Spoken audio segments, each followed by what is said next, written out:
Pues muchas gracias por estar nuevamente con nosotros en De Todo y Nada con los Doctores. Hace unos días grabamos el episodio con Felipe Elizalde, un músico empresario local, que nos platicaba de cómo la pandemia le sirvió de inspiración para escribir su música. Y también mucha gente nos ha platicado de que durante la pandemia hicieron muchas cosas que habían querido o que habían planeado hacer y no se habían dado el tiempo o no se habían decidido hacerlo, ¿verdad? Y pues Felipe fue uno de ellos y le sirvió la pandemia para empezar a hacerlo. ¿Cómo viste tú? ¿Te comentaron algo del episodio, Orlando? Pues sí, tuve muy buenos comentarios acerca de lo que platicaba Felipe y mucha gente se sintió identificada con lo que él contaba, de que durante ese tiempo de encierro, a lo mejor de estrés por tener algún familiar enfermo o de funciones incluso, ¿no? Pero mucha gente se dio la oportunidad de hacer cosas diferentes a las que hacía habitualmente mientras estaba en home office o clases virtuales y demás. Y sí, mucha gente se sintió identificada con lo que nos platicaba Felipe. Cambió la rutina diaria y las costumbres de muchas personas que estaban acostumbradas a salir o a hacer ciertas cosas y ahora pues unos tuvieron más y otros menos tiempo, ¿verdad? Pero tuvimos que buscar qué hacer con el tiempo muerto. Así es, invertirlo de una forma productiva. Y pues hoy tenemos un episodio nuevo con un tema completamente diferente. ¿Los presentas? Sí, claro. Buenas noches nuevamente. Hoy es 4 de noviembre del 2022 y bueno, en México el 2 de noviembre celebramos el Día de Muertos. Y bueno, pues estamos aquí cerca de la frontera con Estados Unidos. Mucha gente también pues celebra la Noche de Brujas el 31 de octubre, ¿no? Entonces decidimos platicar acerca de Historias y Leyendas de Monclova. Es un libro que fue publicado hace casi 20 años por una asociación que se llama Colegio de Investigaciones Históricas del Centro de Coahuila, AC. Y tenemos el gusto de tener aquí a dos miembros fundadores de esta asociación. Tenemos aquí a Jesús Guajardo de los Santos, mejor conocido como Chuy Guajardo aquí en Monclova. Él es pintor con preparación en escuelas del extranjero. Un pintor pues muy famoso aquí en la localidad y en la región. Es escritor, poeta, talabartero. Talabartero, sí. Muralista. Muralista, para murales también. Y la promoción cultural, es lo que nos une también para promover. Si no se queda uno esperando a que lo inviten a ver dónde expone, pues uno se promueve solo. No dejar morir el arte, la cultura y la historia, ¿no? Y también tenemos aquí a Sóstenes de Hoyos Martínez. Él es ingeniero químico, también labora aquí en la localidad. Además de ser historiador, músico, poeta de repente también, y mi papá. Gracias por la invitación. Gracias, doctores. Muy amables. Y bueno, pues vamos a hablar el día de hoy de pues específicamente dos publicaciones que ha hecho el colegio. Una de ellas es el libro Historias y Leyendas de Monclova. Como su autor es el maestro Lucas Martínez Sánchez, que actualmente es el director del Archivo General del Estado, ¿verdad? De Coahuila. Del Estado de Coahuila. Sí. Y la otra es una revista que se llama Crónicas del Camino Real, que es una publicación también del mismo Colegio de Investigaciones Históricas del Centro de Coahuila. Y en esta revista, que ahorita nos van a platicar cómo funciona su contenido, pues se habla de distintos temas de la historia de nuestra región. Pues bienvenidos. Gracias por la invitación. Primeramente quisiera comentarles el Colegio de Investigaciones Históricas del Centro de Coahuila nació aproximadamente en el año 2000. En el 2001 ya lo formalizamos, pero la peculiaridad que tiene es que todos sus integrantes no somos historiadores de profesión, sino más bien somos historiadores que nos gusta la historia. No nos gusta, somos apasionados. Apasionados de la historia. A la historia, sí. A la investigación, ¿verdad? Porque también tiene que tener un sustento, tiene que tener unas bases, todas nuestras historias. Y y pues eso lo hacemos investigando en los archivos, etcétera. Empezamos en el Museo Coahuila, Texas, aquí en Monclova. Lucas Martínez Sánchez, que ahorita es el director del Archivo del Estado, él era el director del Archivo Municipal de Monclova. Okay. Y Chuy Guajardo, compañero nuestro y que está ahorita aquí con nosotros, él era el director del Museo Coahuila, Texas. Entonces, yendo nosotros, varios compañeros, a investigar acerca de diferentes historias que nos gustaban, etcétera, al archivo, pues ahí se fue haciendo una amistad, una camaradería. Empezamos a ir al monte, a buscar puntas de flecha. Investigábamos de la localización de alguna hacienda antigua que ya no existía. Íbamos y la buscábamos. Entonces, todo eso fue haciendo que el grupo se formalizara hasta que hicimos la asociación civil. Okay, o sea, esos son sus antecedentes, ¿no? Así es. O sea, un grupo de amigos que se juntaban en el archivo ahí con el maestro Lucas. Un saludo al maestro Lucas. Nos reuníamos en un recinto cultural, histórico, por excelencia aquí en Monclova, claro, como es el Museo Coahuila, Texas, que tiene gran carga ahí de los insurgentes. Esos que comenzaron allá el 16 de septiembre con el grito en Dolores, vinieron a terminar aquí en Monclova, pasando por Baján, donde los atraparon, y los llevaron prisioneros ahí a lo que hoy es el Museo Coahuila, Texas, que era el hospital. Entonces ahí estuvieron cautivos los insurgentes. Entonces con esa carga histórica, pues nos poníamos a investigar qué pasó aquí, qué era, haciendo una revista sobre el hospital, investigando no nada más las puntas de flecha, sino la independencia aquí en Monclova, cómo fue que los capturaron en Baján, hoy Castaños, cómo fue que el museo se llama Coahuila, Texas. ¿Por qué? Porque cuando cuando Texas se independiza y México pierde no nada más Texas, la mitad del territorio, más de la mitad, fue por un problema aquí local, por eso se llama Museo Coahuila, Texas. ¿En serio? Un problema que teníamos una guerra con Saltillo, por la capital. Siempre ha habido guerra con Saltillo, ¿no? Por eso les decimos buenos días y no nos contestan, saludan, compadre. Por eso nos saludan los de Saltillo. Nos dieron un asaltillo. Un asaltillo. Saludos a los saltillenses que nos escuchan. Sí, los apreciamos mucho. Y en la Revolución también, o sea, Carranza sale de Saltillo y aquí se pasa varios meses armando el ejército constitucionalista, que es el actual ejército que tenemos hoy. Okay. Entonces, eso nace aquí en unos ladrillos que están tirados ahí en frontera. Por ahí atrás del Museo Coahuila, Texas, hay una escuela que tiene un muro donde estuvo amarrado o encadenado Miguel Hidalgo. No, ahí fue un panteón. Era el panteón, okay. Atrás del Museo Coahuila, Texas. Atrás del museo. Sí. Okay. Lo que es ahora la escuela, exactamente la escuela. Pero todavía hay un muro de ahí, ¿no? Sí, era la entrada del panteón. El pórtico de la entrada, ahí está, todavía se conserva. Okay. Es de las cosas que no hemos tirado en la barbarie monclovense. La barbarie, sí. Y bueno, eso que decías, donde le pusieron los grilletes, o sea, los estuvo encadenado, esposas. Sí. No estuvo encadenado. No. Hay la malinformación que estuvo amarrado en un nogal. No, a la sombra de un nogal había una forja donde les pusieron los grilletes en las manos y en los pies. Entonces, como prisioneros, eran prisioneros de guerra.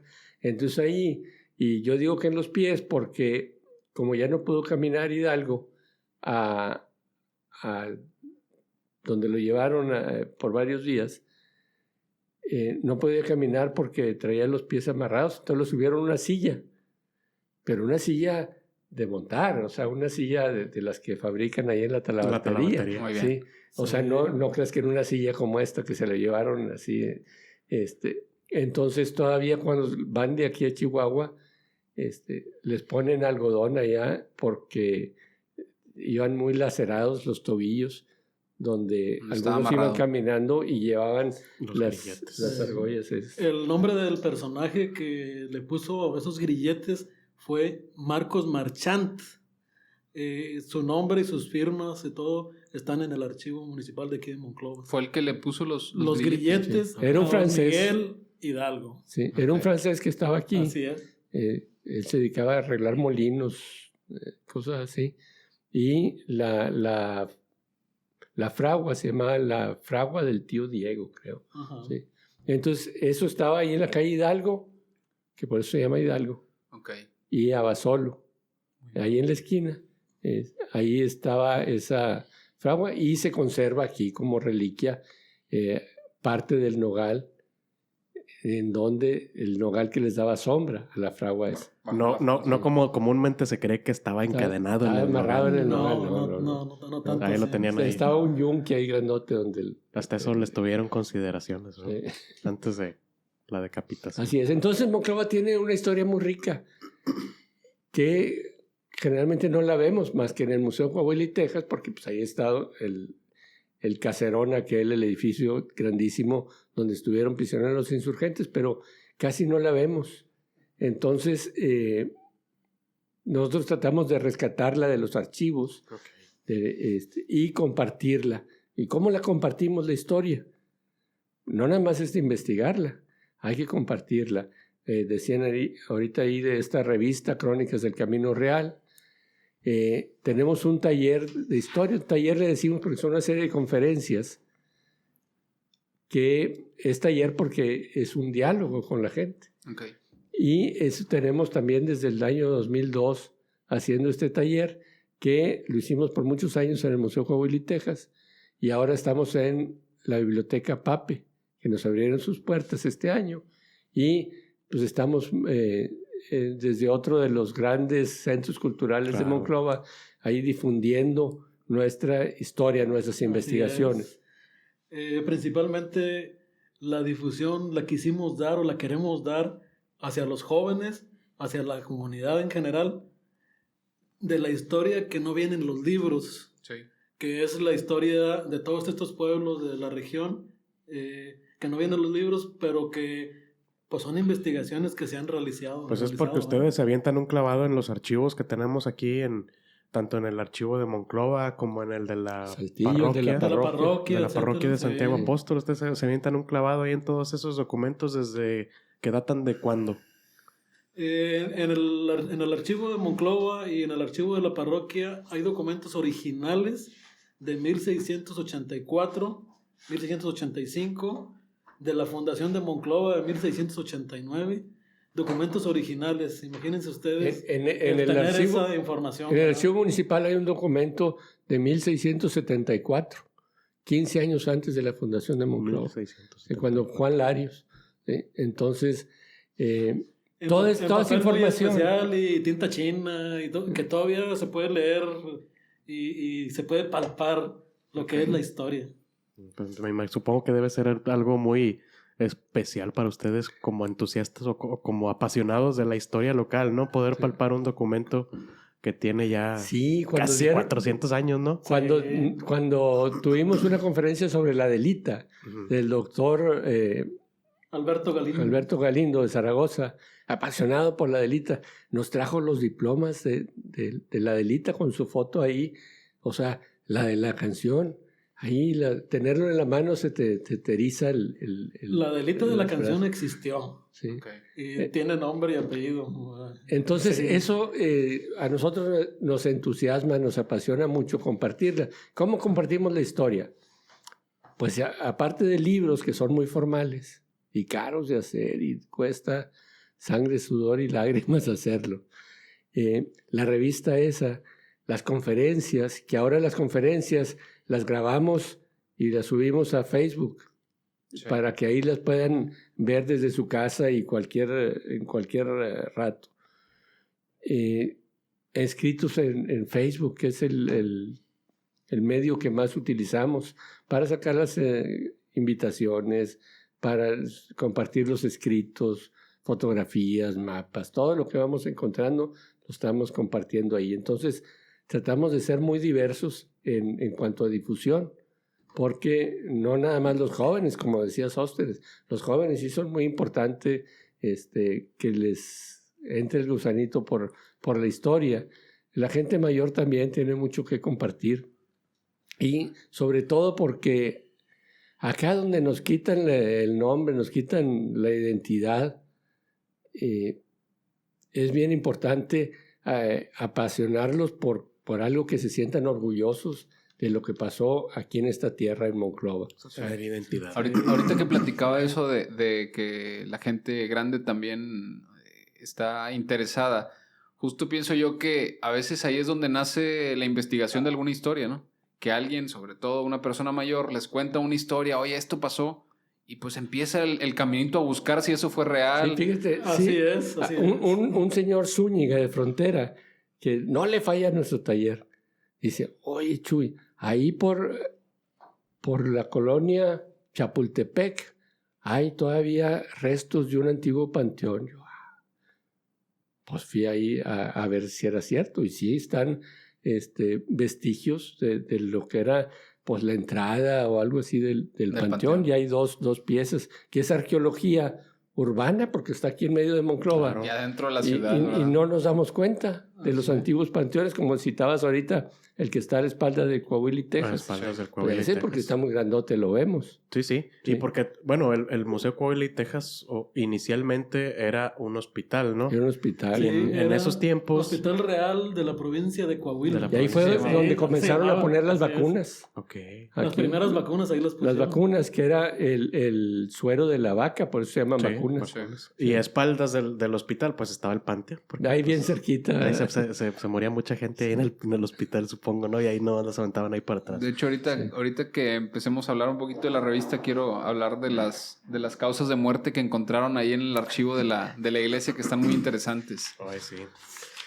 Y bueno, vamos aquí a que nuestros invitados nos platiquen algunas historias que vienen en este libro que se llama Historias y Leyendas de Monclova. Hay algunos temas muy interesantes, como comentaba Chuy hace un momento, pues lo que ellos buscan como investigadores de la historia regional es también que los ciudadanos tengan una identidad, que se identifiquen con su tierra, ¿no?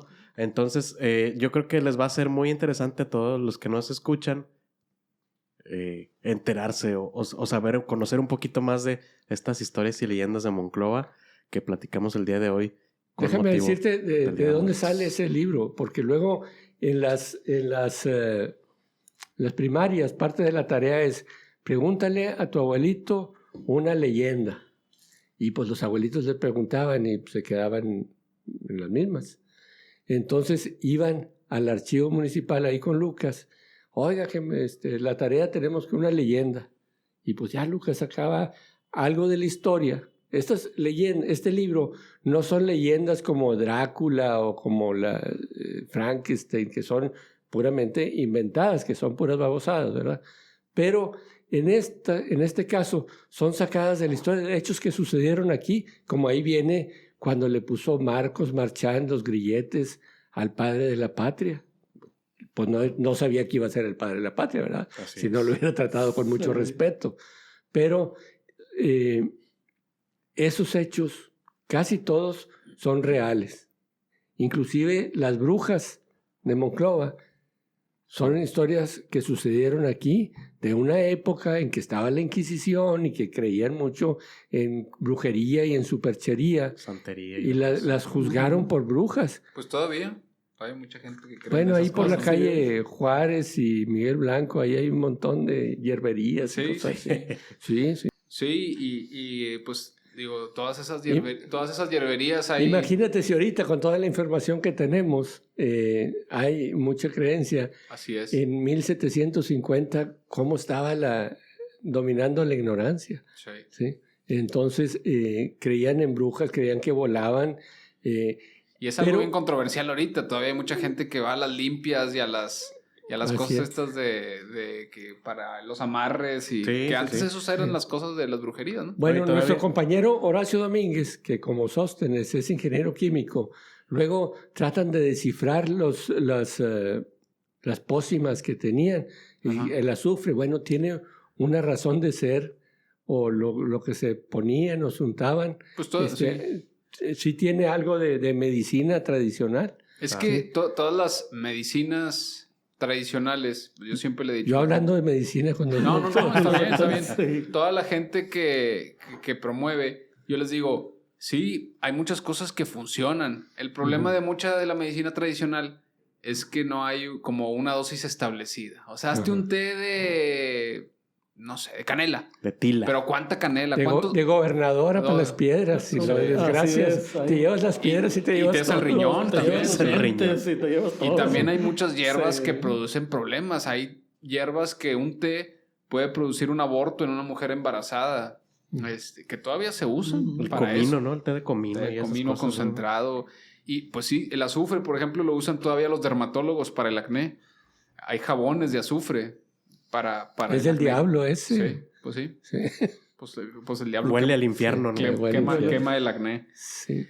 Y nos quería usted platicar un poquito de las leyendas. ¿Alguna leyenda?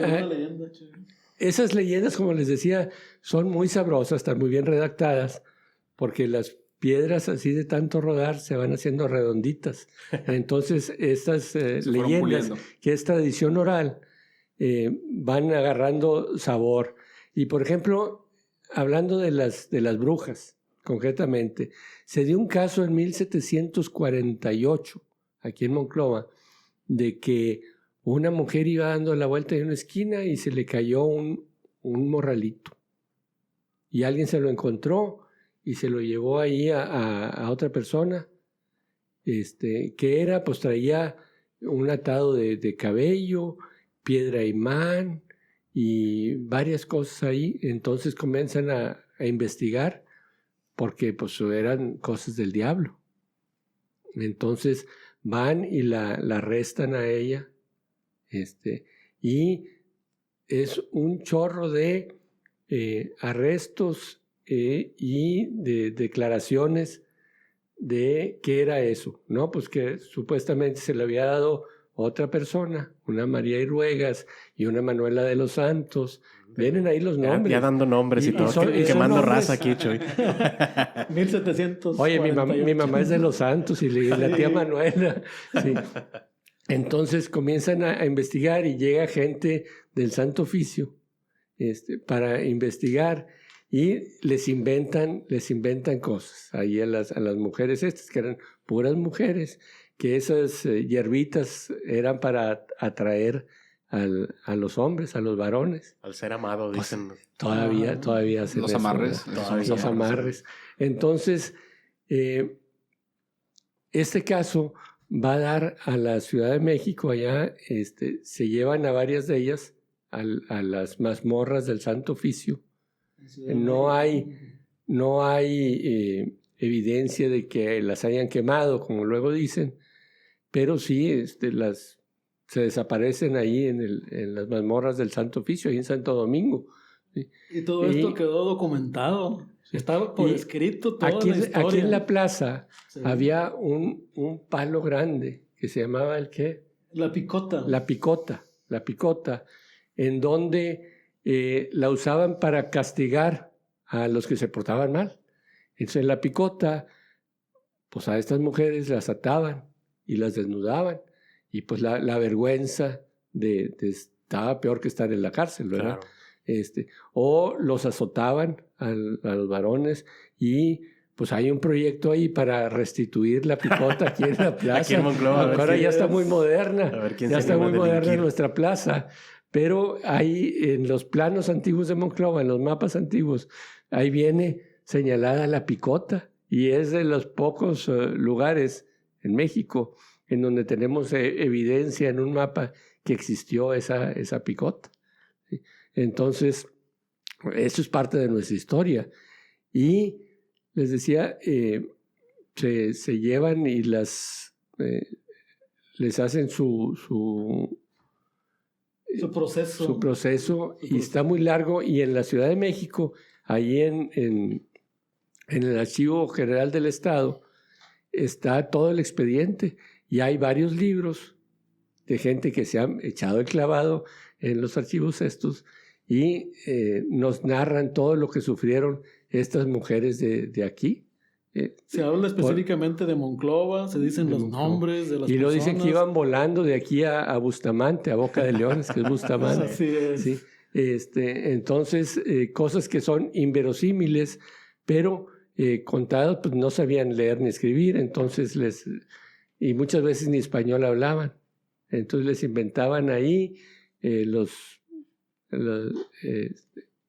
sucesos que hablaban con el diablo, ahí en una cueva en el río. Pues hemos buscado la cueva y ya no está. No hay cueva. Sí. Pero eso, y fue un caso muy triste, muy largo, que involucró a muchas personas aquí en Monclova, de 1748 a 1750. Y los apellidos ahí están. Hubo un diplomático, Gustavo Iruegas, que era embajador de México, no sé, en varios países. Y él recaba toda esto porque era su tía Josefa. Okay. ¿Sí? Josefa de Iruegas. Iruegas no es un apellido muy, muy común. No es común. Entonces, él rescata todos esos documentos y los pone en un libro que se llama La complicidad en Coahuila. Porque Coahuila, como ustedes saben, era Monclova. Coahuila y Monclova son sinónimos. Uh-huh. Cuando decimos voy a Puebla, el estado de Puebla, o Zacatecas, Chihuahua, San Luis Potosí, Oaxaca, así era aquí, Coahuila, de la provincia de Coahuila. O sea, Monclova era conocido el lugar como Coahuila. Y el río, que ahora se llama río Monclova, era el río Coahuila. En todos los mapas antiguos se llamaba río Coahuila.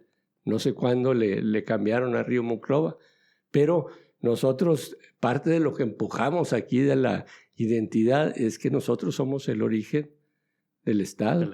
Y la primera ciudad... Del nombre del Estado. La primera ciudad de Coahuila. Y no, Saltillo era más antigua. Y eso estamos hablando de más o menos en qué siglo, o sea, cuando se llamaba así Coahuila. En todos los mapas del siglo XVI, XVII. Okay. Desde el siglo XVI ya era Coahuila. Y si, para poder más o menos hacerme la idea, ¿por qué, o sea, qué importancia tenía Monclova?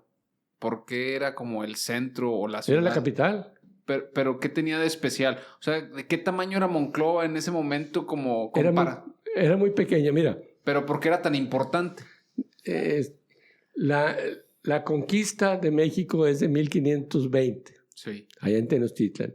Para 1577 ya estaba la conquista en Saltillo, en Monterrey.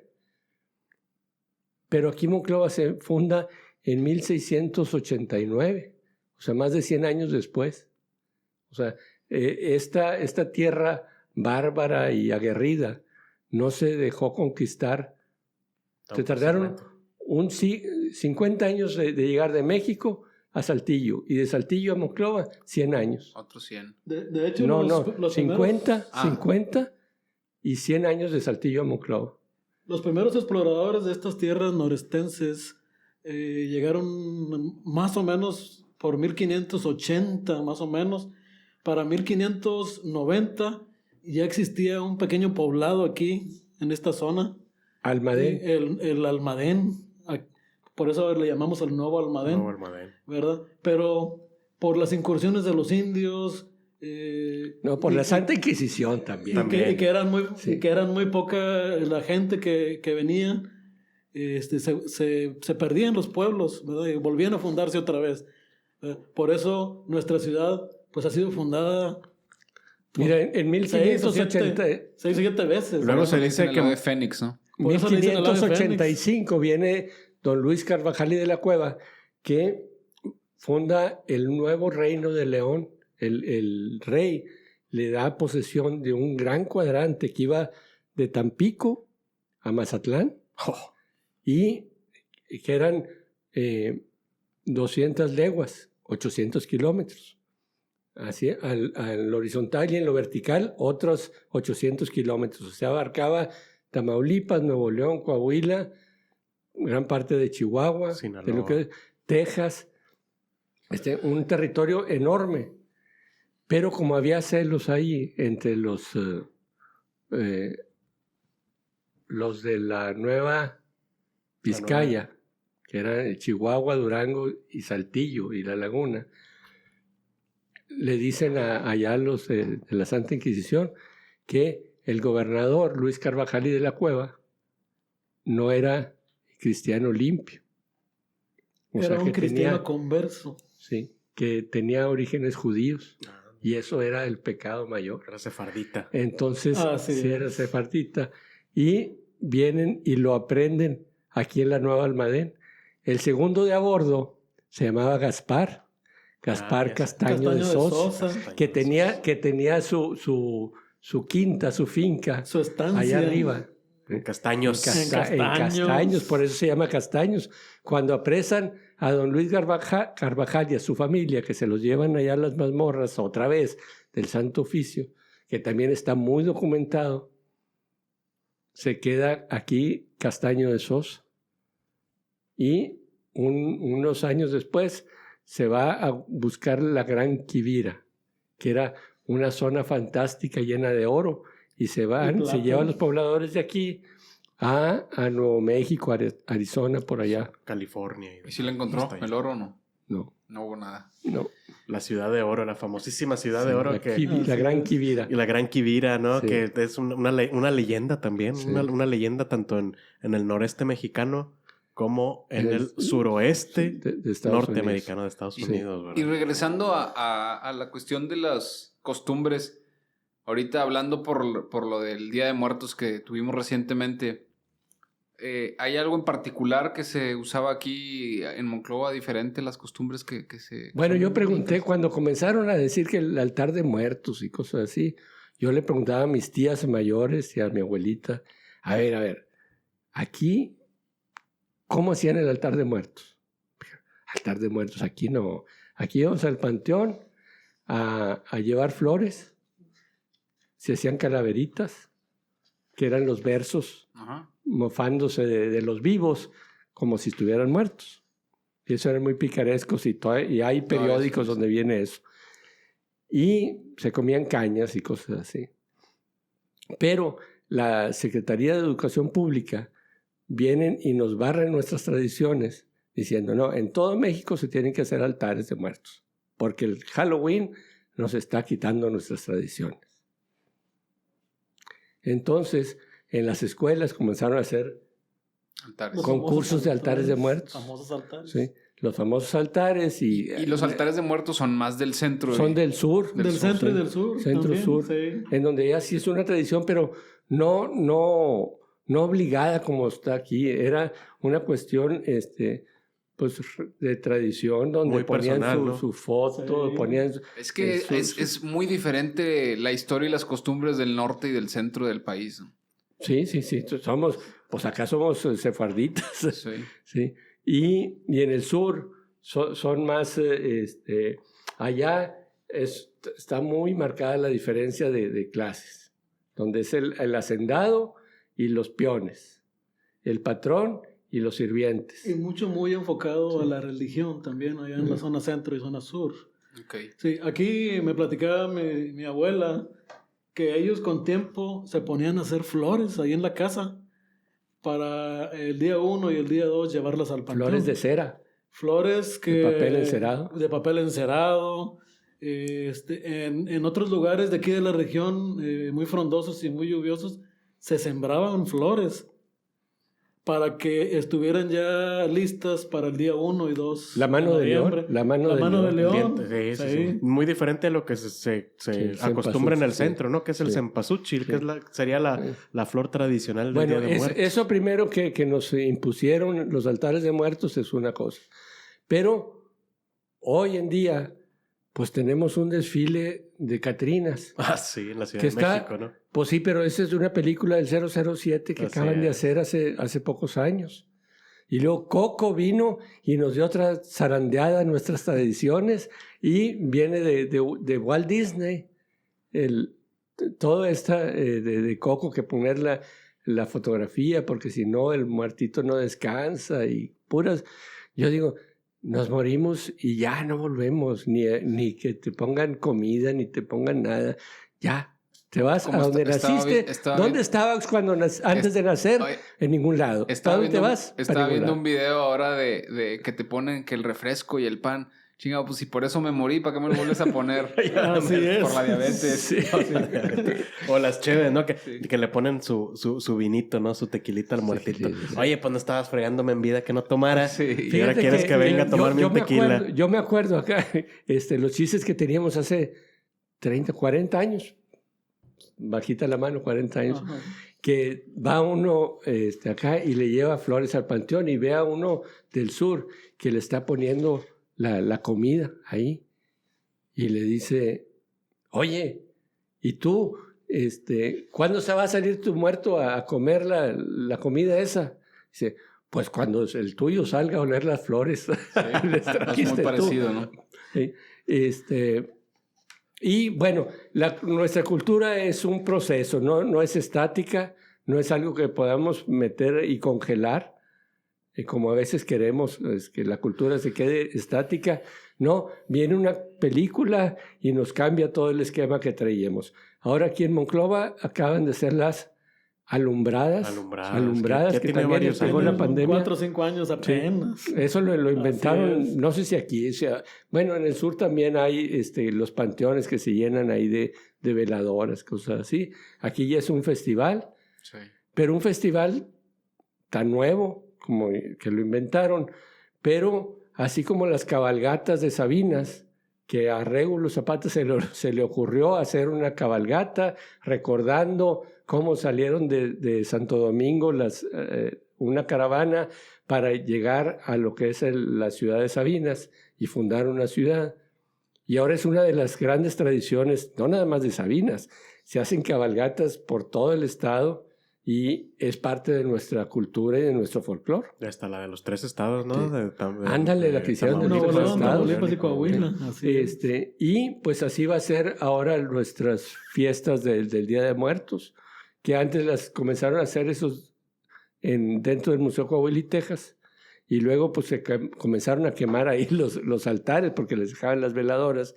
Ahora las hacen en el panteón. Y mis hermanas ahora en la capilla familiar fueron y le pusieron veladoras para que estuvieran prendidas en la noche. Y bueno, va cambiando nuestra tradición. Por eso es importante, yo creo, conocer la historia, ¿no? Saber cómo era realmente, que a lo mejor no vamos a poder detener esos cambios de cultura, pero sí saber que realmente eso no era lo que se acostumbraba aquí. O se hacía de manera diferente y así hay algunas imposiciones. Y bueno, pues lo bueno hay que aceptarlo, ¿no? Y seguirlo. Así la música norteña con el acordeón, pues el acordeón ni modo que las hayan inventado los de aquí, viene de Europa. De Europa. Y vemos el barrilito ese, cuando lo oí, pues esa es música nuestra, el nombre es alemán, no sé dónde, el chotis y todo eso que lo sentimos muy norteño. Lo sentimos muy norteño, sí. y viene de Alemania. Y viene, los corridos, aquí, ¿no? El tuntata, pues es un vals alemán. Los alemanes estaban aquí al norte de San Antonio, Texas. Así es. Y fueron los que vinieron y nos influenciaron y ya es lo que nosotros somos. Es nuestra identidad. Pero pues, así como usted mencionaba hace un momento, que, bueno, ahorita estamos influenciados tal vez por Coco o por James Bond, que hizo ese desfile en la película y que desde ese momento es tradición. Probablemente en la antigüedad, pues también había influencia de otros pueblos, ¿no? Pues así nos llegó el Niño Dios. O de otros personajes. Pues el Niño Dios, pues no nació aquí. No. Nació en Belén y luego se fue para Europa. Y el otro día estaba viendo por ahí un chiste que se burlaban de Santa Claus. Ajá. A un norteño, no, que ustedes, que Santa Claus y no sé qué. Y le dice, ¿a poco tú crees que los Reyes Magos son de aquí, del Estado de México? Sí, pues, así es. Y llegó en un camello en el Estado Son imposiciones. Pero parte también de nuestra función es rescatar todo eso, sí. Y que no se pierda esa ir amalgamando, digo, tampoco nos vamos a pelear. No nos vamos a pelear con lo nuevo, pero sí ir poniendo cada cosa en su lugar. Por ejemplo, aquí tengo este número de la revista Crónicas del Camino Real, que fue lanzada en julio del 2004. El título, como ya comentaba aquí Chuy, las revistas pues eran lanzadas habitualmente cada mes y tenían pues un tema, ¿no? Entonces, este número... Monotemáticas. Suena bien bonito. Sí. Bien. Me gusta. Este se llama Finados y Panteones. Entonces, vemos aquí una de los tantos relatos que vienen en esta revista. Dice, morir en el Monclova del ayer. Y me llama mucho la atención, Chuy, ingeniero papá Sóstenes. Jefe. Me llama mucho la atención que hay algunas imágenes aquí de... son fotografías que se tomaron en su momento de difuntos. Se retrataban con los niños, con el difuntito o con el difuntote. Era la foto bien tomada, bien vestidos. Generalmente foto familiar. Foto familiar, despidiendo al difunto. Era para despedirlo, pero para recordarlo, más que todo a los niños. Se los ponían vestidos normalmente como si estuvieran vivos y toda la familia alrededor y una foto por ahí. ¿Y conocen ustedes un poquito acerca del origen o cómo surgió esta tradición de tomarse una fotografía con el muertito en el ataúd? Bueno, pues no hay mucho espacio, mucho lapso, porque la fotografía más antigua llega por acá en 1850, 60, 70, y esas fotografías son de principios del siglo XX. Entonces, pues yo creo que utilizaron, o a lo mejor un fotógrafo comenzó a influir en eso, que yo sepa nada más aquí en México se estaba haciendo. Y hablando de tradiciones y de muertos, de ritos funerarios, eso de la cristiana sepultura, que era llevar al panteón al difuntito en un ataúd, ponerlo bajo tierra o sobre tierra, porque todavía aquí en San Buena había gavetas que estaban sobre tierra. Pero ahora pues entró la nueva moda, incinerar al difunto.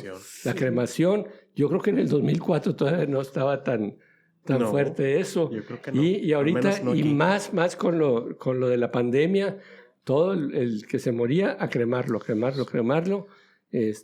Y ahora ya mi esposa me dice, oye, yo creo que vamos a comprar una gaveta ahí en una iglesia una urna. Sí. Dije, pero ahora está muy ambientado el Día de Muertos ahí en el panteón. Ya tengo mi lugar. Yo ya tengo mi lugar, la capilla familiar que les decía. Y luego no vamos a estar en la fiesta de la alumbrada. Sí.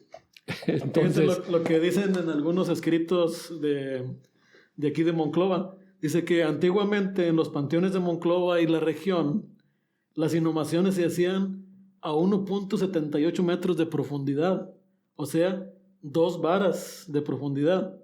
Y una posterior inhumación en la misma área se hacía a 1.26 metros, o sea, 1 vara y media, después de 5 años. Y que todavía ahorita algo se maneja acerca de los tiempos, ¿verdad? De poder inhumar, ¿verdad? Pero a 1.78 metros, según lo que se escribía. Y dice ahí que según el diccionario de medicina de Lixtre y Robin, edición de 1873, no sé si ustedes lo hayan leído. No fue de mis libros que leí en la escuela. 1873 dice que la destrucción de los cadáveres sea en general terminada a menos de circunstancias especiales al cabo de 2 años. Sin embargo, para mayor seguridad de reglamentos administrativos, no permiten que los sitios en los cuales haya tenido alguna inhumación o excavaciones puedan volver a ocuparse antes del fin del 5º año. O sea, ya se manejaba en 1873 acerca de eso. Ahora, los panteones vienen con la separación de la iglesia del gobierno. Y antes la iglesia era quien manejaba a los difuntos, los panteones. Entonces, hasta la época de Juárez es cuando se separa el registro civil. Todo lo que tiene el registro civil es de la época de 1860 para acá. De la Reforma. Sí. Antes estaba nada más la iglesia quienes llevaban los nacimientos, no nacimientos, los bautizos, matrimonios Y de funciones. No había divorcio. Generalmente los primeros panteones estaban en el atrio de la iglesia, o sea, en la parte frontal de la iglesia o incluso adentro de la iglesia. De hecho, en la iglesia de Santiago Apóstol de aquí de Monclova, adentro de la iglesia, hay enterrados varios. Pues hay un área de catacumbas ahí, sí, ¿no? Hay un área de catacumbas, pero en lo que era la zona donde se sentaba la gente y donde estaba el padre, ahí se enterraban a la gente, ¿verdad? Y la gente de menos pudiente en el atrio, allá afuera. Ok. Y ahorita que está platicando ahí de la iglesia de Santiago Apóstol, que había, pues cómo enterraban a la gente en abajo y otros en el atrio, platicaban hace rato ahí antes de que empezáramos a grabar, de que encontraron algunas actas, o no sé cómo se le llaman, de las causas de muerte más comunes de que se moría la gente, ¿no? Sí, bueno, son actas de defunción, y en la cual el escribano, anotaba: falleció de resultas de parto, falleció al nacer, falleció de susto. Obviamente todo esto sí. nada era por un médico, ¿verdad? No. No era certificado por un médico, no. Llegaba el familiar, o sea, se moría, no sé, alguien. Y llegaban a la iglesia, porque la iglesia era la encargada de registrar todo, ¿no? Sí. De registrar, como comentaban, no nacimientos, bautizos, matrimonios y defunciones. Y lo que dijera el familiar, eso era de que se había muerto. No había divorcios ahí. Otra era, falleció de fiebre, por ejemplo. De fiebre. Falleció a manos de los indios bárbaros, porque en aquellos años los indios bárbaros azotaban la región, de hecho. O sea, es por eso de las casas tan altas, de las puertas tan fuertes para que no entraran los indios, ¿verdad? Y nada más algunas casas que tenían un cuadrito. ¿Y cuáles indios bárbaros había aquí? Bueno, son los indios nativos de esta región, o sea... Y los que bajaban del norte también. Y los que bajaban algunos del norte, pero eran los nativos de esta región, podemos decir, los dueños de estas tierras. Originales, que llegaron los españoles a estas tierras, a quitárselas a sus lugares, pues lo mismo a echarlos que pasó fuera. En toda América. Así es. Porque precisamente ellos vivían cerquita, muy cerca del río Monclova, de los ríos, y llegaron los españoles precisamente a fundar sus pueblos, sus ciudades, a orillas de los ríos, ¿verdad?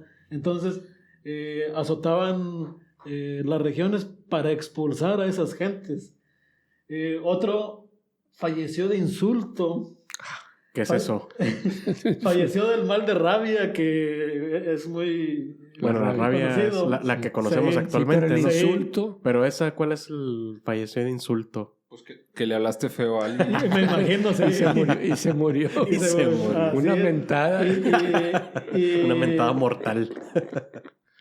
Algo que encontramos así, una palabra muy rara, falleció de mocesuela. Mocesuela, sí. Mocesuela que no la encontrábamos, pero ya lo encontré en una página de la UNAM que se llama medicinatradicionalmexicana.unam.mx, y vienen aquí varias causas de muerte.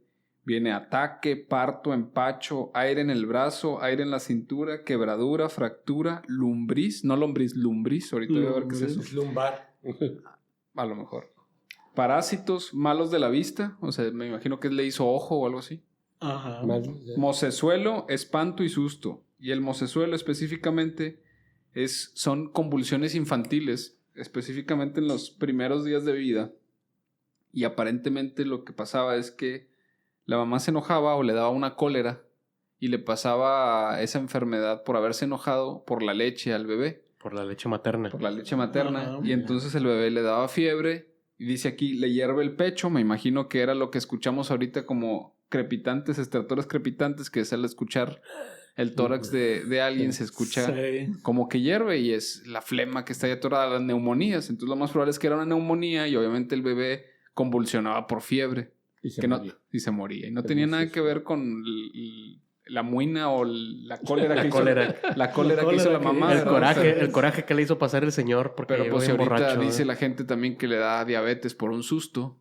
Pues ahí en esas épocas también probablemente decían que por una cólera le daba... El mal de ojo. Pues cuando yo llegué a Nueva York, Yo joven y bello, yo pintor, me compré aquí en un mercado un ojo de venado. Sí. Y era excelente para abrir una conversación con las güeras. ¿Y eso qué es? Es un ojo de venado. A deer eye. ¿Y para qué sirve? Para que no te hagan ojo. Porque a los niños bonitos, las mujeres nos hacen ojo. Entonces, eso es parte de nuestra cultura que la vivimos aquí. ¿Y cómo les decía usted, Chuy? Don't make me eye. ¿O qué les decía? Oye, pues todavía yo tengo una bebé de casi 10 meses y déjame le agarro los piecitos para no hacerle ojo. Así es. No me la toque. De las manos cochinas y ahí andan tocando a los bebés. De eso sí se va a enfermar, no se va a enfermar. Por ahí nos pasó de que un niño pequeño que está por aquí presente... Te hicieron ojo, compadre. Como que le hicieron por ojo. bonito, compadre. Y no dejaba de llorar. Lo llevamos con el pediatra. El pediatra lo revisó por todos lados y no le encontró nada.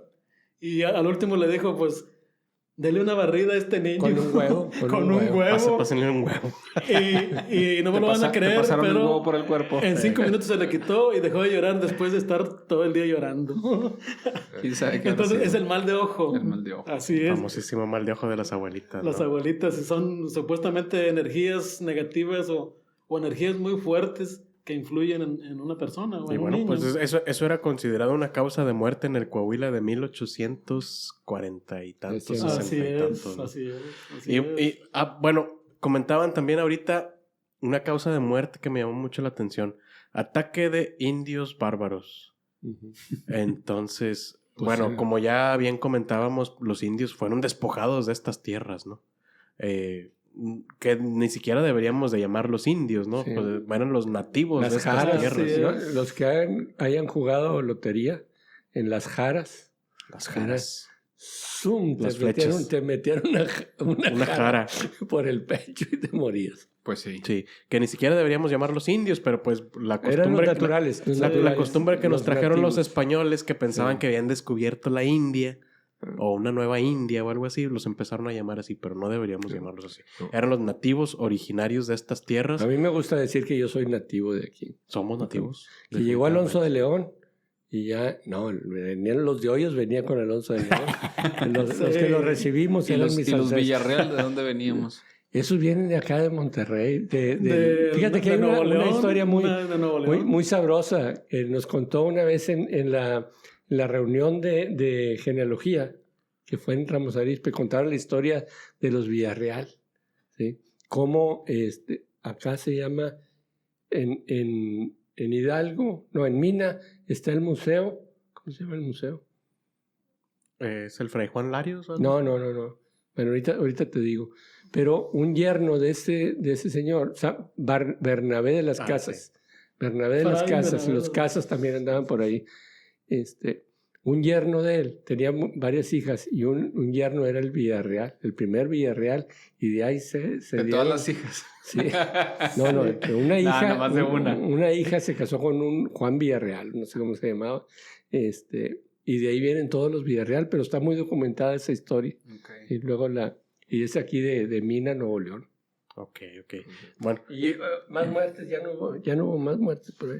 Los de las que vimos aquí, esas estaban enlistadas en las más comunes, pero viene ruptura de víscera hueca, choque hipovolémico, pues eso sí, ahorita, ¿verdad? Por sangrados.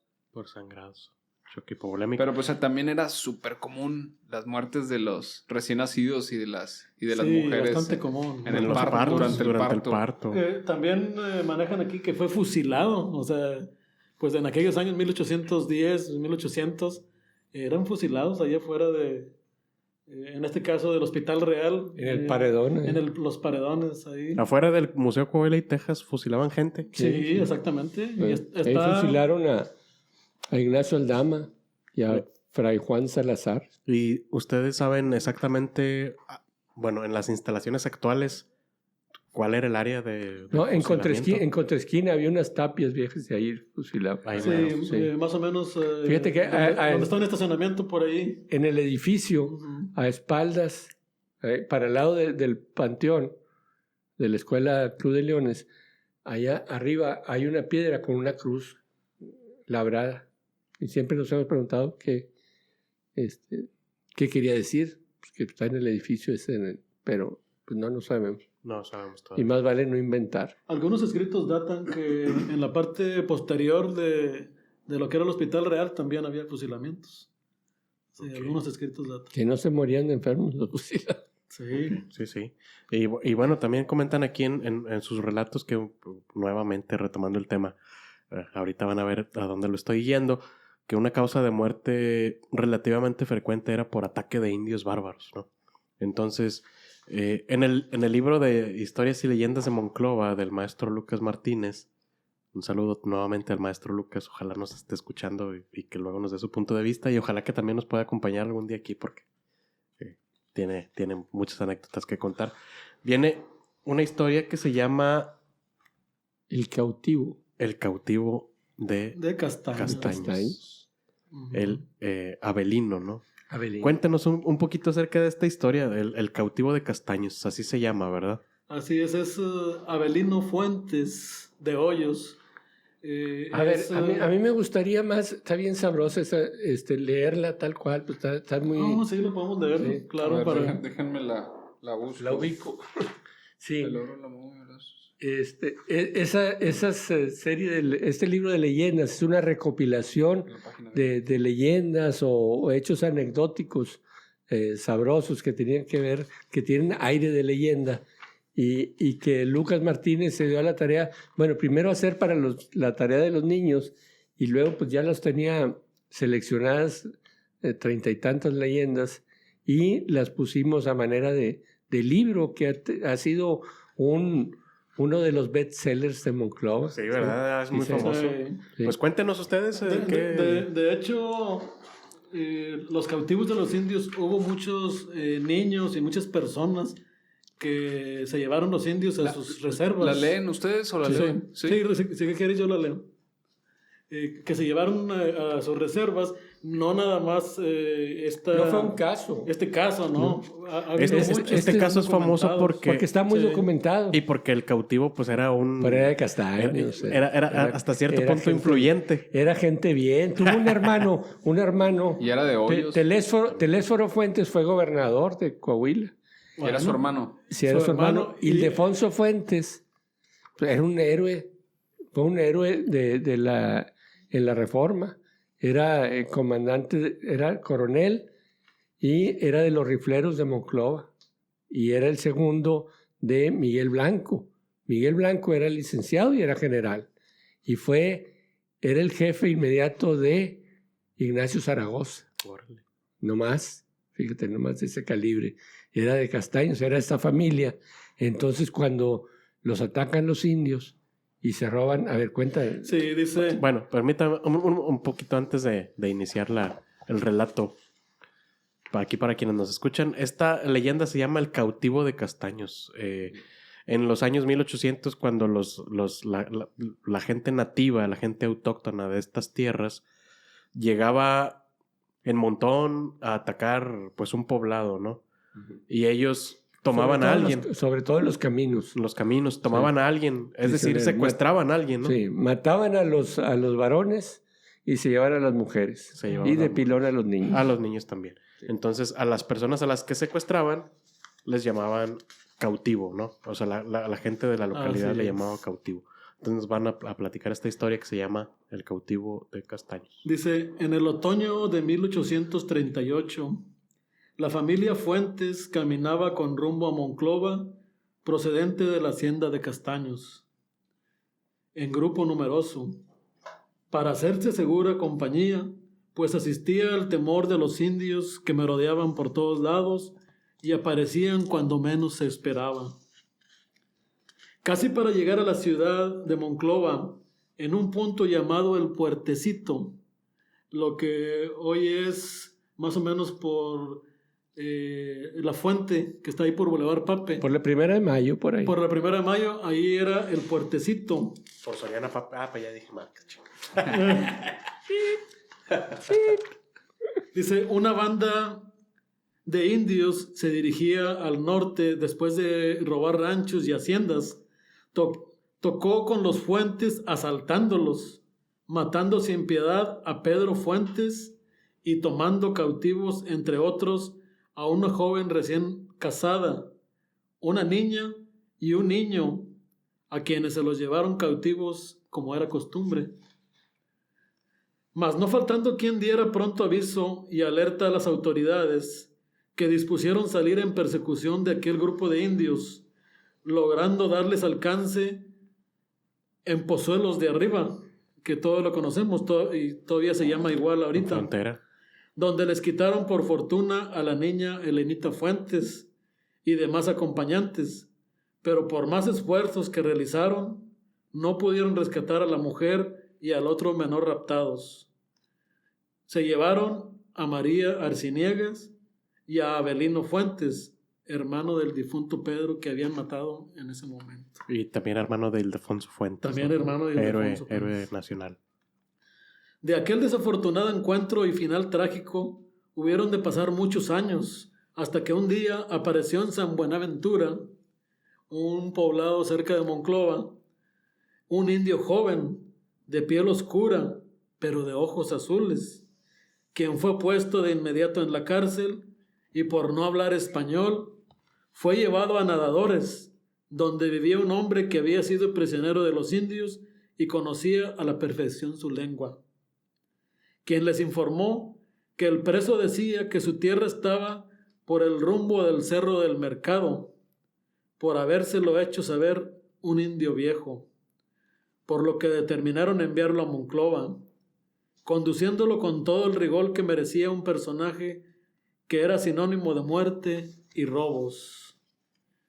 Al llegar a las antiguas casas reales de la ciudad, el alcalde mandó llamar a algunas afligidas madres, a quienes los indios les habían raptado hijos, presentándose en el Salón Verde del Cabildo 14 de ellas, que abrigaban la esperanza de que aquel fuera su vástago.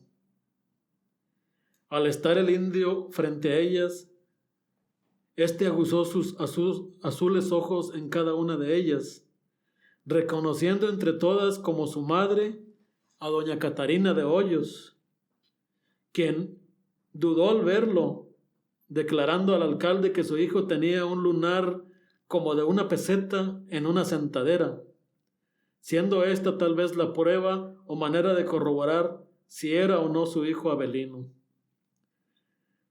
Al indio le levantaron la faldilla de gamuza que llevaba puesta y para asombro de los concurrentes, ahí estaba el lunar, que por la edad ya lo tenía del tamaño de un peso, con lo que se identificó al cautivo como Avelino, el de Castaños, quien regresando al lugar de su familia, se casó y vivió hasta 1915, cuando falleció a los 85 años.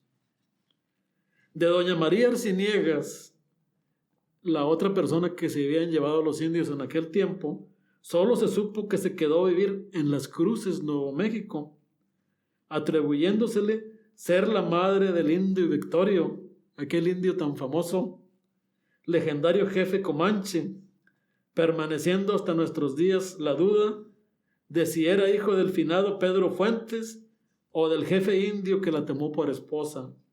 Pues según se cuenta, cuando le preguntaban a Avelino Fuentes, el cautivo, ¿de qué color tiene los ojos Victorio?, él les contestaba con toda seguridad, azules como los míos. Órale. Hablando de Victorio también. Entonces, esta es la historia del cautivo de Castaños. Pues muy interesante la historia esta de Avelino Fuentes, el cautivo que anduvo allá con los comanches, como comentan ustedes, ¿verdad? Entonces, los comanches son una tribu nativa, pues, a lo que es actualmente Estados Unidos. Hasta acá nos llegaban reclamando sus tierras, ¿no? Muy interesante esta historia de Avelino, que logró regresar y logró reinsertarse en su familia, en su sociedad. Al parecer no se casó, no tuvo descendencia, pero su familia sí es muy, muy grande y muy conocida y muy influyente aquí en la región. Telésforo Fuentes, su hermano, fue gobernador. Ildefonso fue un héroe nacional. Militar, coronel. Sí, de hecho comentan pues las gentes ya grandes de ahí de Castaños, que pues no lo conocieron, pero sus abuelos, bisabuelos lo conocieron, que no hablaba bien español, o sea, por tanto tiempo que estuvo entre los indios comanches. Le dicen, hablaba mucho, le dicen. Y otra de las historias que vienen aquí publicadas en el libro de Historias y Leyendas es la de la famosa Loma de la Bartola, que aquí la tengo cerquita donde estamos grabando. Pues hay muchas historias de pelea, bueno, de batallas, de guerras. Sí, la Loma de la Bartola es famosa cívicamente porque durante la Revolución ahí los federales, o sea, de Huerta, crearon ahí el fuerte Más o la fortaleza Más. Más era el jefe de los federales. El apellido Joaquín Más. Del jefe de los federales. Sí. Entonces, la fortaleza Más, ahí estaban atrincherados. Generalmente se ponían en las partes altas. Entonces, ponían unas barricadas o aspilleras que era de adobe con ventanitas para disparar. Entonces, ahí en la Loma de la Bartola había, porque pasaba el camino de la estación de ferrocarril hacia el pueblo, lo que hoy conocemos como Boulevard Juárez. El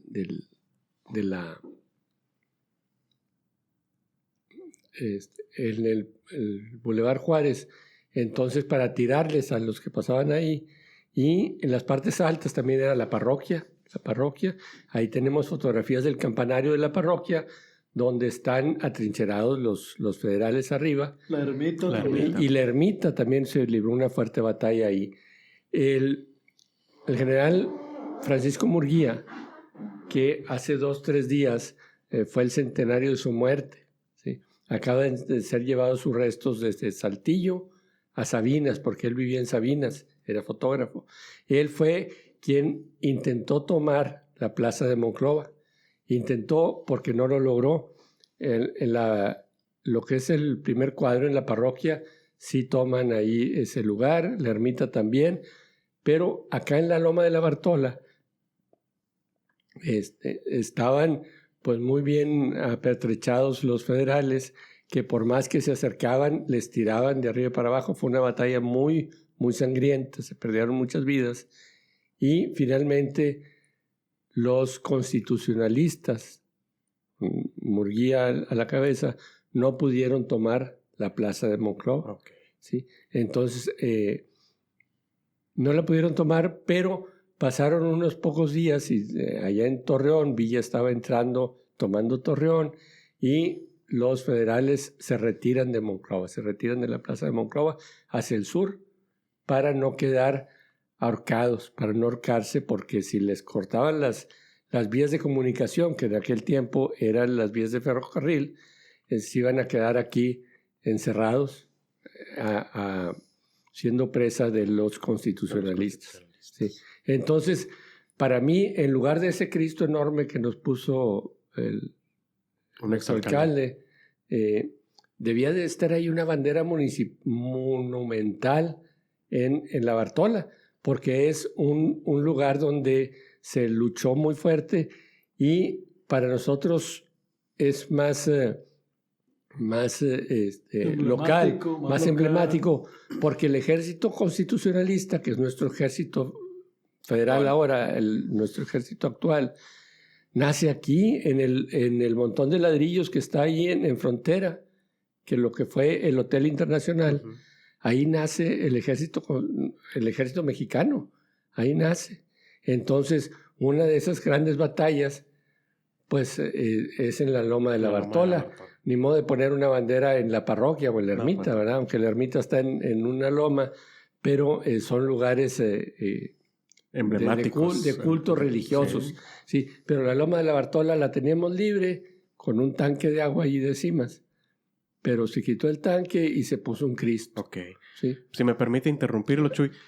Para quienes nos escuchan, bueno, los escuchas locales, todo el mundo conoce la Loma de la Bartola, ¿no? Todos los monclovenses conocen la Loma de la Bartola. Y para quienes nos escuchan que no son monclovenses o que no están aquí, que no están... En el resto del mundo. En el resto del mundo, la Loma de la Bartola es un pequeño cerro que está, ¿qué les gusta? Unos 5 kilómetros del centro de Monclova. Es un camino a la estación. Camino a la estación de ferrocarril, ¿verdad? Es un pequeño cerrito que está aquí en Monclova, el cual era usado estratégicamente por los militares federales de Victoriano Huerta. De Victoriano Huerta, sí, en la Revolución Mexicana.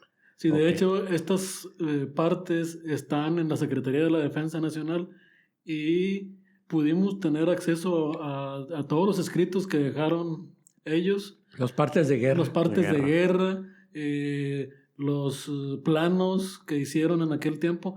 Entonces, la Loma de la Bartola es un lugar muy importante para todos los monclovenses que debemos de resaltar. Y bueno, también, pues ahorita ya tenemos un Cristo, pero también poner algún monumento emblemático de la Revolución. Recordándonos lo que pasó en la Revolución. Nos platican ustedes acerca de lo que pasó ahora, en la Revolución. Aquí en las leyendas vamos para allá, ¿verdad? Sí, ¿Quién era la tal Bartola? ¿Quién era esa Bartola? Sí. Permítame un momentito antes de que nos cuente esta historia, que pues es bastante interesante, ¿eh? Pero para quienes nos escuchan que no conocen la localidad, la Loma de la Bartola anteriormente, hace, ¿qué les gusta? De 5 años hacia atrás, pues era un pequeño cerrito. En la Loma de la Bartola no había nada. Había, como usted dice, un tanque de agua que abastecía la colonia Guadalupe, ¿no? Y bueno, pues era lugar, dicen, no sé, que de repente se iban a ir parejitas o a ser niños ahí. Sí, dicen, no sé. Dicen, no sé. Y posteriormente, en una de las administraciones locales, decidieron poner el Cristo más alto de Latinoamérica México, o del país, no sé. Pero bueno, pusieron una imagen de un Cristo y lo hicieron en un lugar turístico local. Y el lugar en el que se hizo este monumento, pues es emblemático para la población de aquí de Monclova y se llama la Loma de la Bartola. Pero ahora sí, platíquenos. Y el Cristo de la Bartola. El Cristo de la Bartola, sí. Pero ahora sí, por favor, Chuy, platíquenos quién era la Bartola. Según cuenta la leyenda en este libro, Bartola vivía ahí en una pequeña choza con su papá. No sé cómo se llamaba su papá. Pero vivían los dos y ella era una especie de hechicera. Iba la gente ahí con ella para predecir el futuro y a curarlos. Dicen que ahí había una especie de, volcán de aire, un chiflón de aire que salía. ¿Un geyser o qué? No, yo creo que de las mismas cuevas que están hacia el Madero. Sí. Se hacía. Entraba aire por una pared de aire y salía por la otra. Sí. Entonces, era esta especie de curandera que vivía ahí. Y de ahí se quedó el nombre de la Bartola. Entonces nuestra intención es que ahí donde va la gente a ver el Cristo, contar la historia de quién era Bartola y contar la historia de la Revolución, Mexicana, pero bueno, todavía no nos hacen caso ahí en la presidencia. Esperemos, somos muy tercos, algún día nos van a hacer caso. Pues aunque sea poner un no sé, como... Una placa con una narración. Con la historia. Esa ha sido nuestra propuesta. Una pequeña reseña de, pues, quién era Bartola, ¿no? Porque, por un lado, quién era Bartola. Y las batallas que se libraron. Las batallas tan importantes que si ya no tenemos la bandera, porque por muy grande que sea la bandera, el Cristo va a estar muy más grande. Entonces, omitimos esa propuesta, pero sí contar como un atractivo más. Fíjate que en Monclova tenemos una historia muy interesante. Hace rato hablábamos de Hidalgo y cómo fue capturado aquí en Baján, que hoy es Castaños, pero antes era Monclova. Y en la guerra con Saltillo, cómo perdimos la mitad del territorio mexicano, son cosas que sucedieron aquí. En la Revolución estamos narrando que el ejército mexicano actual inicia aquí en nuestra región, en la estación de ferrocarril. Y esas son cosas que queremos que la gente sepa y recuerde para compartir y no que digan, tengo visita, vienen mis parientes de México. ¿A dónde los llevo? Pues los llevo a Cuatro Ciénegas. Al Xochipilli. No, pues aquí tenemos cosas muy relevantes en la historia para compartirles y para sentirnos orgullosos de nuestra historia. Aunque Monclova era una parte muy retirada de las grandes metrópolis allá del centro, aquí se dieron varios hechos que cambiaron el rumbo de nuestro país. Y eso pues hay que contarlo. A veces éramos los buenos y a veces los malos. Y le preguntaba hace rato, ¿por qué la importancia de Monclova? ¿Era un paso, había algún camino específico? ¿O por qué era tan importante? ¿Por qué esos hechos históricos importantes sucedieron aquí? Si era pues, una ciudad muy pequeña o un pueblo muy pequeño. En la Revolución, porque el gobernador, que era de Cuatro Ciénegas, vivía en Saltillo, fue el primero que se levantó en contra de Victoriano Huerta, que acababa de asesinar al presidente Madero. Y había el vicepresidente, para en caso de que muriera el presidente, pues entra en funciones el vicepresidente. No, pues los mató a los dos. A los dos. A los dos. Entonces, el primer gobernador que reclama eso y que alza la voz, que desconoce a ese gobierno, que le pone usurpador, es el gobernador de Coahuila, Venustiano Carranza. Y cómo llega el ejército mexicano, el ejército federal, perdón, de Huerta, a Saltillo, él viene y se fortalece acá, que era su región, en el centro de Coahuila.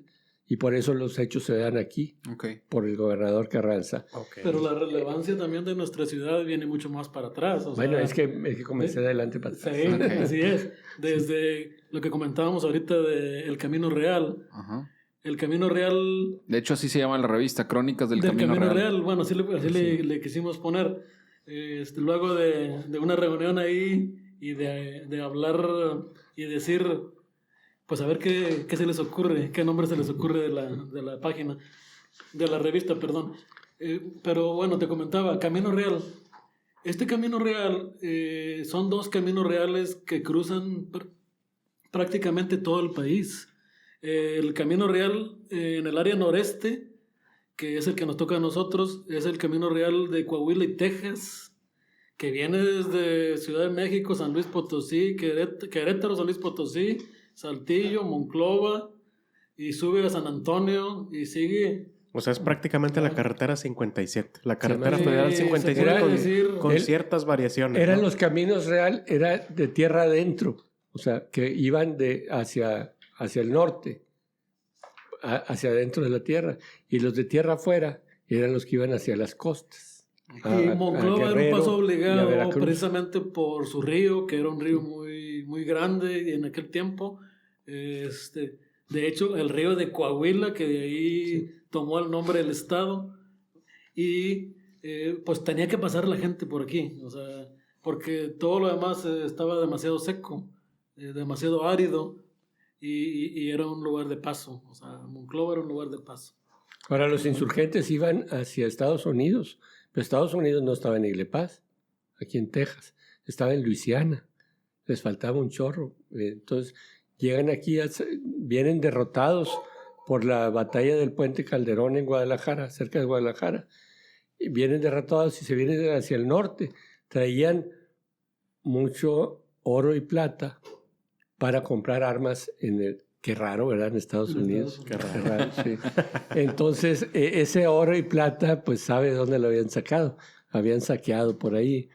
Entonces, por eso vienen hacia el norte y en Saltillo les tienden una trampa para emboscarlos en Baján. Y así se escribe la historia. Porque ya antes habían tratado de tenerlos al sur de Saltillo y eran muchos los insurgentes que venían y eran pocos los soldados de acá que no los detienen. Los soldados se pasan al bando insurgente. Pero entonces, la manera de convencerlos es que por el Camino Real de Monclova, llegando a Baján, había unas norias muy grandes donde había mucha agua. En Monclova había un río muy grande y eso pues les iba a abastecer de agua y de comida, etcétera, a la gente que venía, ¿verdad? Okay. Entonces, por eso escogieron venirse por este lado, ¿verdad? Por eso se fueron creando esos sucesos importantes aquí en la región. Se fueron creando esos sucesos importantes. Y eso desde la independencia. Desde la independencia, sí. También comentaba acerca de que el gobernador Carranza, que posteriormente fue presidente de la República, que desconoció a Victoriano Huerta, me gustaría hacer un énfasis. Digo, todos los libros de historia desde la primaria nos dicen, ¿no?, que la decena trágica y que Victoriano Huerta, el traidor de la patria, fue el asesino de Carranza y José María Pino Suárez. De Francisco I. Madero y de José María Pino Suárez, ¿no? Digo, nosotros estamos muy acostumbrados a escuchar ese suceso, ¿no? O haberlo leído en la primaria o que nos lo preguntaran en los exámenes de historia. Pero si nos trasladamos o si trasladamos nuestra mente a ese tiempo, a 1911, pues es un magnicidio, ¿no? Imagínense el impacto que tiene un magnicidio en una sociedad. Sí. Y era el presidente Madero, ahora, que también era coahuilense, ¿no? En la Ciudad de México no crees que les importó mucho que mataran a Madero. O sea, era un presidente con bonos muy, muy a la baja. La prensa lo estaba atacando constantemente. Y se comenta mucho también, Chuy, no sé si usted nos puede comentar algo acerca de esto, que el presidente Madero tenía cierto esoterismo, tenía ciertas creencias así un poquito místicas, espiritismo. Sí. Chuy, cuéntanos acerca de este lado faceta. Esta faceta de Francisco I. Madero. Sí, fíjate que Francisco I. Madero tuvo un hermano mayor que él, que murió, y durante toda su infancia y su juventud él se estuvo comunicando con su hermano. Bueno, eso es lo que dice. Como si fuera un amigo imaginario. Sí, pero ese hermanito, ese espíritu, eran premoniciones de lo que iba a suceder. Él le dijo que él iba a cambiar el país y que iba a hacer una revolución. Es algo que él se lo creía mucho, y pues estuvo en Francia estudiando allá. Él creía mucho en el misticismo. Pues era una persona preparada en el extranjero. Y era espiritista. Y según tenía comunicación con su hermanito difunto. Sí, eso aquí en Coahuila se da con el niño Fidencio, que también está en Castaño. Uy, ese es tema de un podcast completo. El niño Fidencio es tema de un episodio completito. Sí, y era una persona muy, muy noble, muy confiada de Francisco I. Madero, y por eso le dan ese golpe de estado, aunque su hermano le dice, oye, aquí está Huerta, te va a traicionar, es un impostor, no es sale un mentiroso. De México, se queda ahí y precisamente para que lo maten. Sí, y ahí se queda y no, pues no hace caso a todas las advertencias que le dieron. Historias no contadas en los libros de... Entonces, por eso estos los de la SEP. Dos coahuilenses que son los que salen en los billetes de los héroes grandes son aquí Madero y Carranza y Zaragoza también. Ignacio Zaragoza también era coahuiltejano. Así es, resaltar también eso. Regresando a las leyendas e historias locales, una muy conocida aquí por la gente de la región, y pues casi todo el mundo la conoce. No sé si hay algunas variaciones de la historia, es la del Callejón del Diablo. ¿Nos pueden platicar un poquito de eso? Sí, desde niños los que vivimos ahí, nos criamos ahí en el centro de Monclova, conocemos el Callejón del Diablo, que era en Monclova. Las calles van de norte a sur o de sur a norte, y los callejones de oriente a poniente. Casi muchos de ellos desembocan en el río Monclova. Sí. Es uno de esos callejones. Desde siempre se ha llamado el Callejón del Diablo. Y aunque las autoridades le ponen un nombre y otro de los héroes o personajes, ahora se llama Jesús Barrera. Jesús Barrera. Que va a dar al Parque Xochipilli, ¿no? Así es. Pero le seguimos llamando el Callejón del Diablo. Entonces cuenta la leyenda que... No, adelante. Que allá en el siglo XVIII, en 1700 y pico, que en esos días de Semana Santa, de Cuaresma, en donde todo el mundo se encerraba y pasaban las procesiones con los que iban, los más pecadores se iban azotando, autoflagelándose, otros iban rezando. Entonces la costumbre decía que tenías que encerrarte en tu casa y cerrar las ventanas para no ver y no hacer chisme de los que se iban ahí flagelando. Entonces, en el Callejón del Diablo vivían dos mujeres. Entonces se asomaron por ahí y vieron los que iban pasando. y de rato les tocan la puerta y era un caballero. Les toca. Con efectos especiales y todo. Les toca y abren ahí por el postigo. Muy bien vestido. Era un caballero así como yo, muy bien vestido, pero tenía un sombrero y muy sonrosado. Entonces entra y creían que traía unas velas por los días. Y cuando les da las velas se dan cuenta que no eran velas, eran unos fémures. ¿Sí?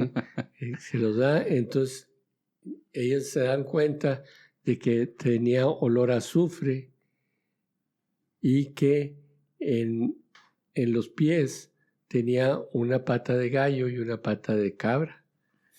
Pues era el mismo diablo, el que se les había metido a su casa. Ajá. Entonces las va a atacar y una de ellas que había estado en la costura, labores de costura con unas tijeras, se cae para atrás y las tijeras caen en cruz, en forma de cruz, en su pecho. Y eso hace que el diablo se retire, no les puede hacer nada y se retira. Y desde entonces, por más que vienen los obispos y echan agua bendita y echan rezos en ese callejón del diablo que va para el Parque Xochipilli, para el puente, dicen que en algunas noches se sigue apareciendo el mismo diablo Lucifer. Nomás cuando huele a azufre es cuando saben que pasa por ahí el diablo. Y ahí hay una casa, no sé si tenga algo que ver, una casa que está abandonada y que tiene ahí una leyenda de que que la policía los va a arrestar si entra la gente o algo así. La que está en la mera esquina con el río. No sé hacia abajo. No sé, fíjate, pero no sé si depende de lo que estés haciendo, te arrestan. Ya ves cómo pero por entrar, creo. Sí. Sí. Entonces es una de las leyendas muy auténticas de Monclova, así como el Callejón del Beso allá en Guanajuato, tenemos nuestras leyendas propias, que es el Callejón del Diablo, y hay varias así que están sacadas de nuestra historia. Esta que viene en el libro es de las pocas que son fantasía popular, pero que está rescatada de siglos en la historia de Monclova. Pero casi todas las leyendas de este libro son anécdotas que sucedieron aquí en nuestra historia, como una familia que se fueron muriendo uno detrás de otro, de los ataques que tenían los indios aquí, que se juntaban en la loma de la iglesia de la ermita, que vieron tanta gente los indios que creyeron que los iban a atacar. No, estaban rete asustados los monclovenses. Hay túneles, hay leyendas de túneles en muchas ciudades, algunos que sí existen. Aquí en Monclova pues, hemos escuchado, pero así que digamos, ahí está ese túnel y por aquí entramos y por allá salimos. No hay. En Saltillo y en Monterrey sí hay túneles, no se diga en Guanajuato, que están las calles por abajo. Hasta puede uno entrar, ¿no? Sí, porque sí hemos llegado a localizar una fotografía, por ejemplo, de la plaza central de Monclova, en donde empieza un túnel precisamente, que se dice que ese túnel iba de la plaza hacia el río. Lo mismo túneles que hay de la parroquia de Santiago hacia el río también, ¿verdad? Pero esos que dicen que de la cueva de los indios acá... No, eso está muy jalado. Sí. Porque es demasiado lejos, sí. Es demasiado lejos. Puede ser que en el caso de la cueva de los indios sean grutas o algunas cuevas. Son naturales. Pero no tan largas porque son muchos kilómetros. Ese es otro tema de este libro, ¿no? De la cueva de los indios. Y la portada de este libro trae una torre de vigilancia, una garita, que existió al lado poniente del Polvorín, de lo que hoy conocemos como el Polvorín. En lo que ahora es el museo, el Polvorín. Que era para vigilar a los que llegaban del Saltillo. ¿Sí? Okay. Entonces, como era garita, pues era como una aduana, como está ahí cuando uno quiere ir Le Paz. Ahí te revisan, te checan qué traes. ¿Quién eres? ¿A dónde vas? ¿Y de dónde vienes? En ese entonces, de ahí hacia el lado sur, no había nada. O sea, Eso era el extremo de la ciudad. Sí. Y el polvorín fue construido para guardar pólvora. Y como ahora actualmente que la pólvora la distribuyen o la manejan fuera de los centros urbanos, porque hay explosiones. Claro. Aquí no lo hemos visto mucho, pero en el sur sí se da mucho que truenan los que están fabricando los cohetes. Sí, bueno, aquí tuvimos la explosión del camión, ¿no? Aquí cerquita, en Alemania. Entonces, el polvorín fue construido en 1781 fuera del área urbana para resguardar la pólvora, por los embates y cuidarse de los indios. Siempre... ¿Y ese libro, Historias y Leyendas de Monclova, se puede conseguir ahorita? ¿No se puede conseguir? En la piratería, ¿no? Sí. Bueno, ya se terminó, ya se terminaron ahorita, pero estamos viendo la posibilidad de reimpresión y igualmente también hacer un archivo digital del libro. Muy bien. Así es. Porque sí, ahorita pues ya todo está digital, ¿no? Todos los libros. Sí, manejar también eso. Muy bien.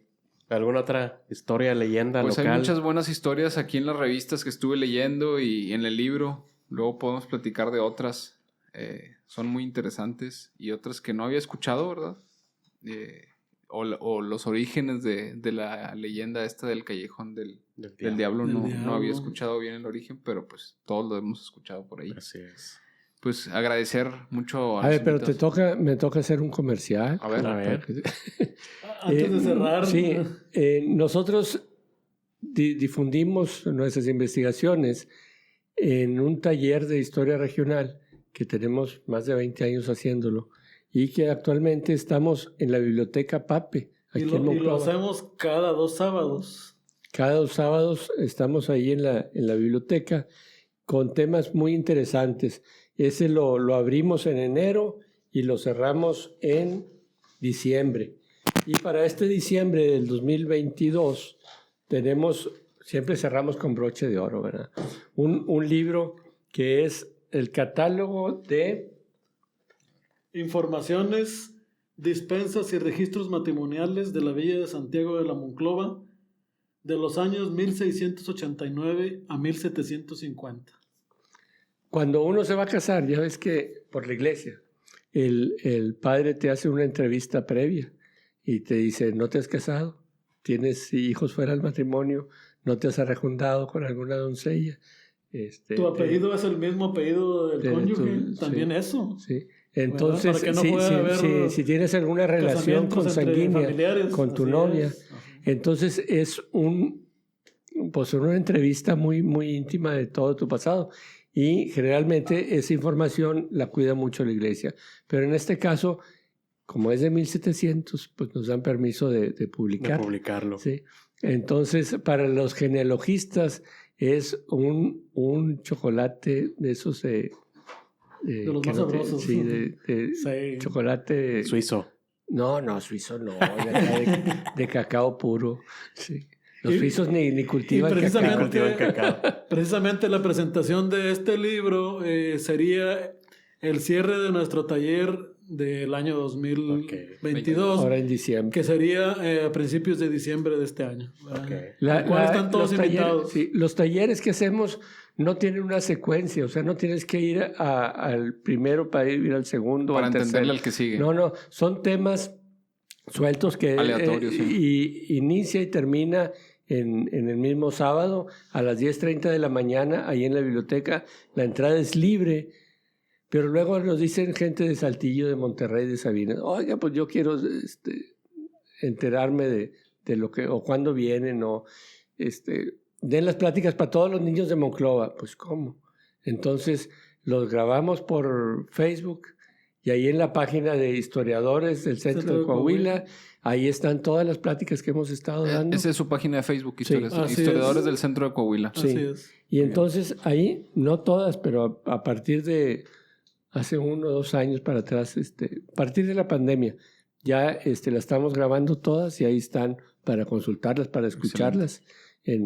Por Facebook, que no cuesta nada, pueden estar en Australia, en Estados Unidos, en Ilepaz, Monterrey, en Saltillo, Timbuktu. Cualquier lugar que haya internet. Así es. Entonces, esta próxima plática para cerrar el año de las pláticas del Colegio de Investigaciones Históricas, Dispensas y Registros Matrimoniales de la Villa de Santiago, que comentan ustedes que hasta les preguntaban si eran del mismo apellido o no.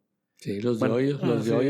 Lo bueno es que aquí en Monclova no nos casamos entre primos, así como en ciertos poblados de ahí de Nuevo León que dicen que están locos porque se casan entre primos, ¿no, compadre? Así es, por eso esas costumbres medias extrañas que tienen. Y antes de cerrar vamos a tener otra conferencia muy interesante de Juan Blacayer sobre el día 19 toca sobre la Revolución Mexicana aquí en Monclova.